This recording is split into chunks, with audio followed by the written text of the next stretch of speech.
Iya, 3 April jam 15.49.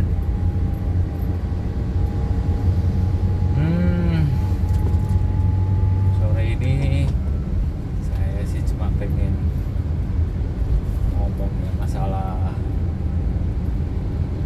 apa ya, bagaimana kita seharusnya membagi waktu dalam artian secara keseluruhan ya, bukan hari per hari, bukan, tapi tahun ke tahun sih saya. Maksudnya itu jadi tahun ke tahun.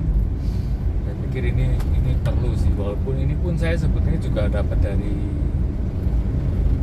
orang lain sih, dari apa yang pernah saya baca, apa yang pernah saya tonton juga di medsos. Jadi intinya sebetulnya untuk kita menjadi lebih baik itu memang kita itu mempunyai target, walaupun nggak gampang juga sih, karena apalagi orang sudah terbiasa dengan berjalan dengan tanpa target seperti itu ya. Jadi kalau tiba-tiba harus suruh bikin target pasti susah. Tapi gambaran secara umum aja sih, kalau menurut saya sih memang waktu itu bisa dibagi menjadi beberapa ya. Saya nggak akan menguraikannya satu persatu, tapi secara garis besarnya saja. Jadi yang kita langsung mulai aja, bukan dari masa kecil bayi, enggak lah ya. Kita ya semasa kecil sebelum kita itu sekolah, kita juga nggak ngapa-ngapain, paling cuma sekolah, belajar, makan, tidur, main, cuma itu aja. Tapi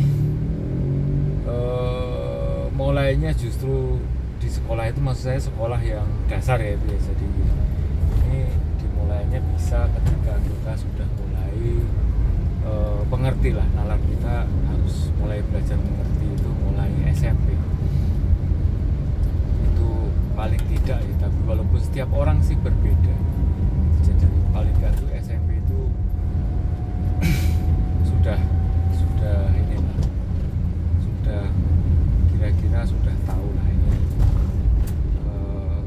saya itu minatnya apa, bakatnya apa, sukanya apa, di bidang apa. Seperti itu tuh lebih baik sih mulai diajarkan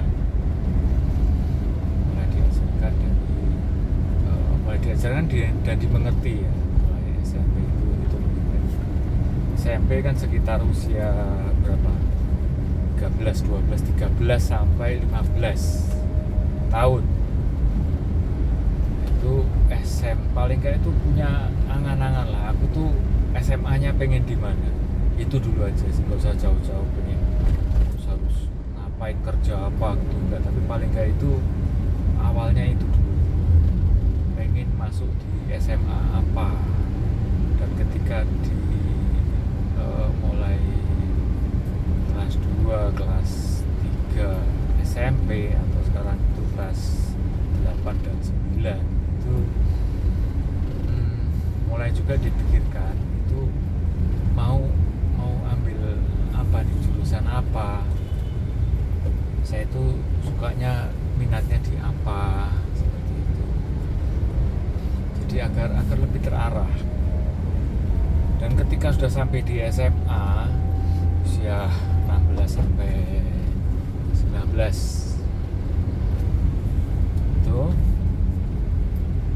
itu juga mulai, itu masuk SMA juga mestinya sudah mulai lah, apa ya, saya itu pengen kuliah di apa, ingin melanjutkan apa.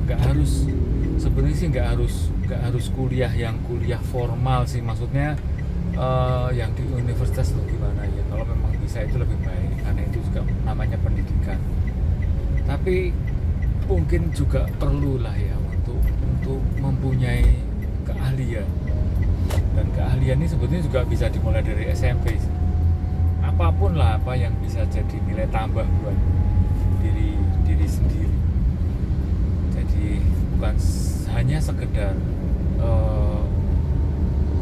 pandai atau menguasai pelajaran formal yang formal, tapi juga ada keahlian lain, keterampilan lain yang bisa jadi nilai tambah, karena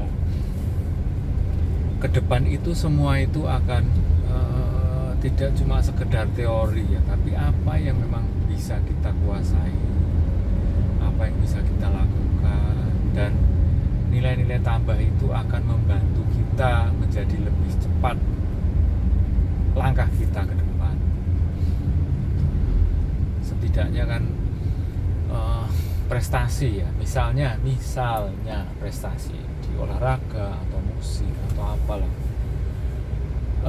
yang kalau yang di Indonesia memang yang populer seperti itulah ya, olahraga atau musik atau kesenian apalah yang lain gitu, dan itu memang menonjol, ada nilai plusnya tersendiri dari masyarakat. Itu bisa diibaratkan sebagai investasi. Jadi maksudnya gini, misalnya ketika SMA itu kita udah memikirkan, saya tuh pengen kuliah di Universitas A, dan ternyata di situ saat pendaftaran biasanya juga ada pilihannya untuk jalur prestasi. Itu sama juga seperti ketika masuk SMA juga gitu ya, jalur prestasi. Jadi kalau kita itu berprestasi di salah satu bidang itu nilai tambah buat kita, itu investasi kita, hingga nanti ketika penerimaan itu kita akan lebih mudah untuk diterima di tempat yang kita mau, karena kita memiliki nilai tambah tersebut. Selain itu juga akan berpengaruh juga pada masa setelah kuliah. Itu lebih baik kalau bisa, tidak semua orang bisa, ini tidak harus dan tidak semua orang bisa.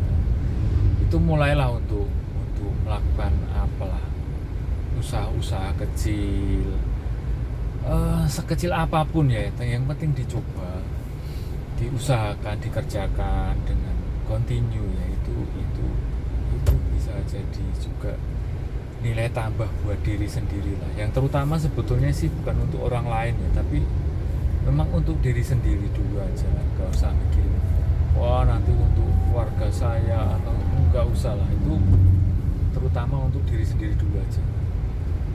Ketika kita itu tahu apa yang harus kita kerjakan, bagaimana mengerjakannya, itu akan memudahkan kita langkah ke depannya lagi. Jadi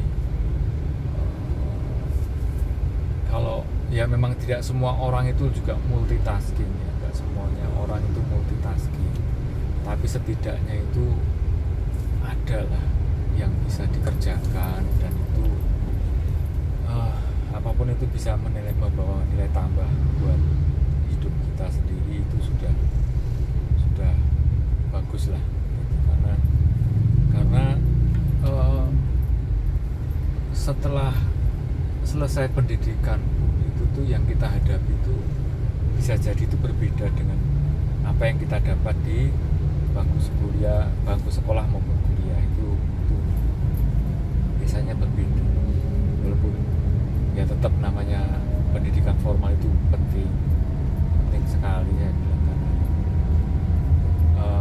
kompetensi seseorang itu juga bisa dilihat dari pendidikan formalnya. Itu walaupun tidak semuanya ya, orang yang kuliah itu pasti kompeten, belum tentu, tapi itu berpengaruh. Tapi orang yang kompeten biasanya mereka itu punya pendidikan yang bagus, pendidikan yang cukup, termasuk itu di masalah pengalaman hidup, pengalaman kerja, pengalaman apapun, usaha, itu juga sangat berpengaruh. Ada orang yang pendidikannya itu bisa dibilang misalnya cuma SMA, tapi karena dia itu mengawalinya dari jauh sebelumnya, jauh-jauh hari sebelumnya dia itu selesai kuliah itu akhirnya bisa jadi dia akan punya anak buah, punya pegawai itu yang jenjang pendidikannya lebih tinggi. Karena orang yang berpendidikan tinggi itu karena dia terlalu fokus dengan pendidikan formalnya saja. Jadi istilahnya banyak teorinya lah ya, banyak teorinya yang dia pelajari. Ya emang itu bagus untuk orang-orang yang teorinya kurang tapi prakteknya lebih bagus, dan itu akhirnya orang dengan teori yang luar biasa bagus akan dimanfaatkan oleh orang yang praktisi lah, orang yang hidup dengan pengalaman praktek. Nah itu ya ironis emang sih, orang yang mempraktekkan, yang menjalani itu nilainya lebih tinggi dari orang yang cuma sekedar teorinya saja. Tapi itu kenyataan. Tapi bukan berarti kita gitu nggak usah sekolah tinggi-tinggi, nggak juga. Tetap itu kalau kita bisa sekolah di jalur formal yang tinggi, kenapa tidak? Nah itu juga suatu nilai tambah juga yang nggak bisa dipungkiri, itu memang masuk di pertimbangan orang terhadap kompetensinya. Nah itu terus awal itu ya, jadi awalnya itu. Dan kalaupun misalnya kita tidak bisa melanjutkan pendidikan formal, tapi paling nggak kuasailah satu bidang atau berapa bidang lah yang benar-benar kita bisa kuasai, dan kita usahakan apa yang kita kuasai itu tuh bisa mendapat apresiasi dari orang lain. Di sini wujudnya jelas ya, dari wujudnya nanti bisa berupa materi, karena pada akhirnya yang kita cari juga materi, walaupun orang apapun itu akhirnya ujungnya juga materi sih, karena ya memang materi nggak segalanya memang buat manusia ya, tapi ya kita itu masih hidup di dunia yang kita butuh materi. Jadi ya itu harus diperhatikan juga, jangan sembarangan ketika kita menguasai satu materi terus kita obral-obral, wah itu janganlah. Bukan berarti kita pelit dengan ilmu, enggak. Karena ada yang bilang wah ilmu itu harus dibagikan, ya memang ilmu dibagikan itu kalau guru. Kalau sementara kita sendiri masih berusaha, kita masih berjuang dengan hidup kita, itu tuh ya boleh berbagi, tapi jangan dibagikan semuanya, karena memang rezeki orang itu beda-beda ya. Jangan sampai juga nanti jadi iri hati, maksudnya kita sudah membagi ilmu kita, ternyata teman kita yang kita bagi ilmu kita itu lebih maju dari kita. Nah itu nanti malah menimbulkan apa? Iri hati. Nah itu nggak bagus lah, buat hidup itu nggak bagus lah, kita ada iri ke orang lain itu nggak bagus lah. Jadi apa yang bisa kita lakukan, apa yang perlu kita bagi, yang nggak perlu juga nggak usah, itu rahasia kita, karena setiap manusia punya rahasia, punya kepentingan sendiri. Karena belum tentu orang lain juga yang orang ahli belum tentu mau ngajarin kita agar kita tuh juga menjadi ahli sama seperti dia. Itu saya kira pemikiran ilmu harus selalu dibagikan, enggak 100% bener lah kalau menurut saya, karena kita masih punya kepentingan untuk hidup kita. Dan apalagi kalau kita nanti sudah berkeluarga, waduh, itu udah kita pegang itu, kita harus punya apa yang kita pegang lah. Orang lain mau bilang kita pelit ilmu lah, apalah, terserah, nggak peduli, karena belum tentu ketika kita di posisi itu, orang lain juga akan peduli gitu. Dan selanjutnya ketika itu kuliah tadi ya, kembali ke timelinenya itu. Dan setelah kuliah pun harusnya kita juga harus sudah siap, itu harus bagaimana, karena selama kuliah itu juga banyak yang dihadapin. Saya kira, saya sih nggak kuliah, jadi saya nggak tahu kuliah itu gimana.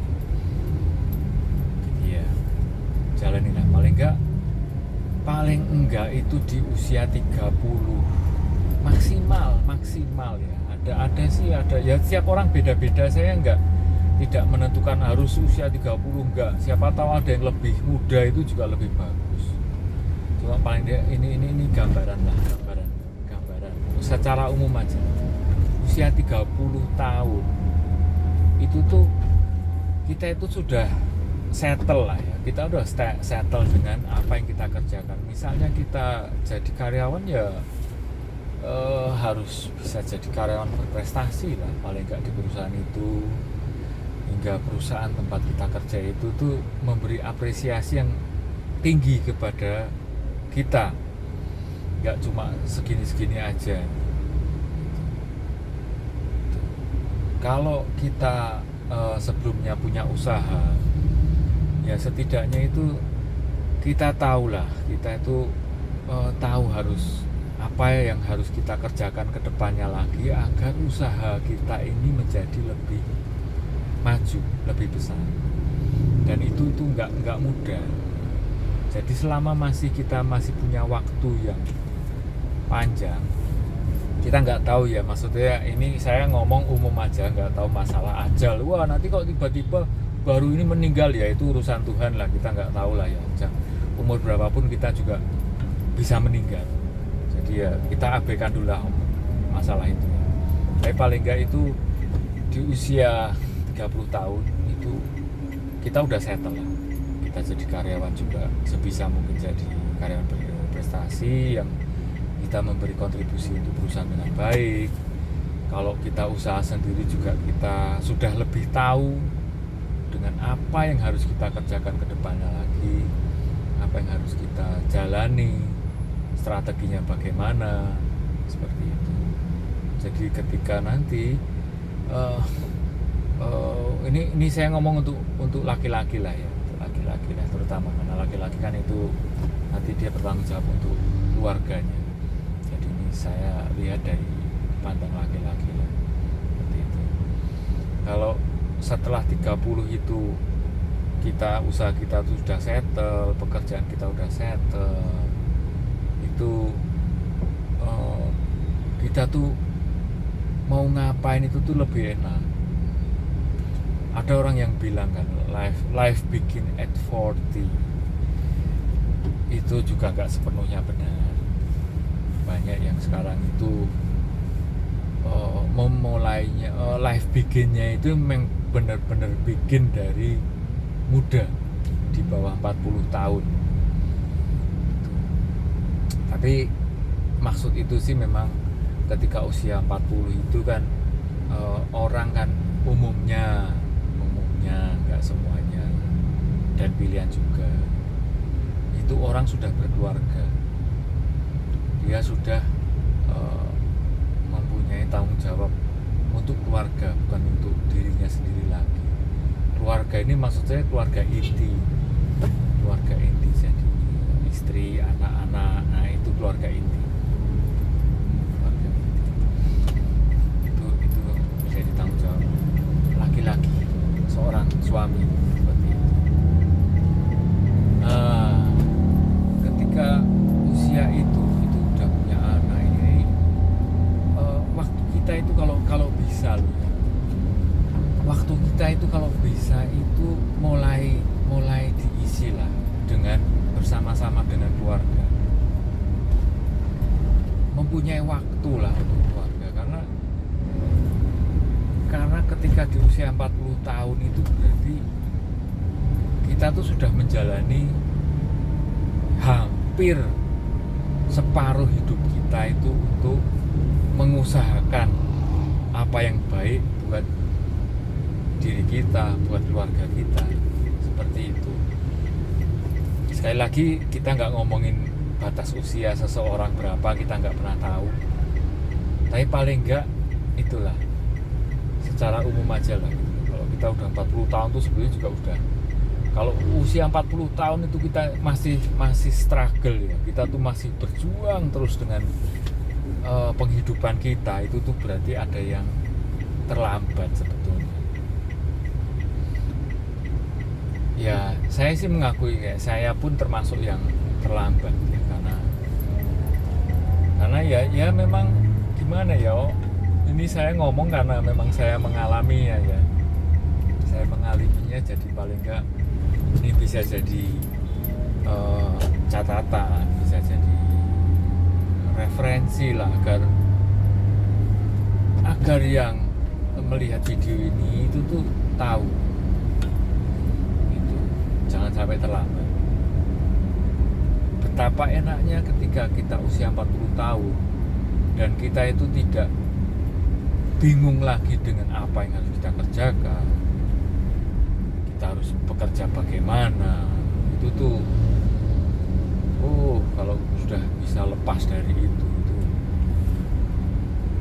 benar-benar ngerasain hidup, karena apa yang kita usahakan akhirnya bisa kita rasakan gitu. Itu sih. Selanjutnya ya banyak sih yang harus ini, sebentar ya. Ya selanjutnya ini ya. Ya intinya sampai situ sih, saya nggak akan bahas sampai usia 40 ke atas, 50 gitu enggak, tapi intinya sih sebetulnya kita itu bisa mempersiapkan kehidupan yang benar-benar kita itu inginkan. Maksudnya kita hidup itu bukan cuma hanya untuk bekerja, untuk berjuang, enggak, tapi kita harus bisa, kita pun harus menikmati dan saat yang pas kita menikmati itu ya sebetulnya di usia 40-an itu. Jadi secara fisik kita masih mampu, masih kuat. Secara finansial pun kalau kita persiapkan jauh-jauh hari sebelumnya, 20 tahun sebelumnya, atau paling enggak 10 tahun sebelumnya, itu lebih baik. Ya namanya usaha, memang usaha bekerja ya, paling enggak itu memang akan mulai terlihat hasilnya itu tuh 5 tahun, butuh waktu 5 tahun lah, paling tidak itu butuh waktu 5 tahun, sehingga kita itu bisa tahu lah, pekerjaan saya ternyata harus begini, saya harus ngapain, ini kaitannya dengan apa. Itu butuh waktu 5 tahun, dan kita itu harus konsisten selama 5 tahun tuh, harus konsisten. Ya syukur-syukur kalau bisa mempunyai beberapa usaha ya, dan tidak harus semuanya itu kita yang mengerjakan.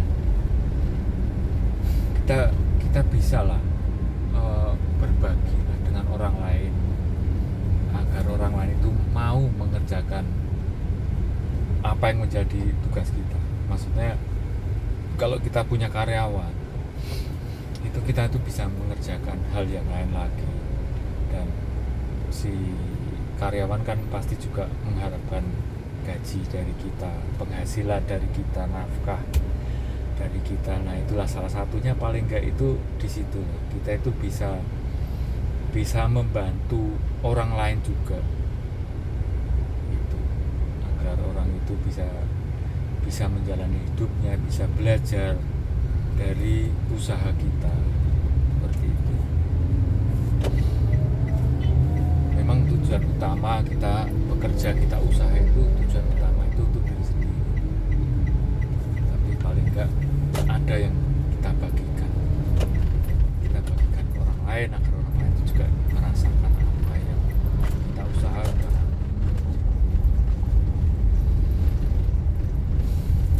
itu dulu. Ini sekarang jam 4.24. Saya akan lanjut lagi besok. Dan nggak tahu saya mau ngomong apa, nanti ya mengalir aja lah ini. Karena memang sampai sekarang juga belum saya konsep apa yang harus saya bicarakan, tapi paling nggak ya apa yang ada di benak saya dan pikiran saya akan saya omongkan gitu aja. Oke, terima kasih. Selamat sore.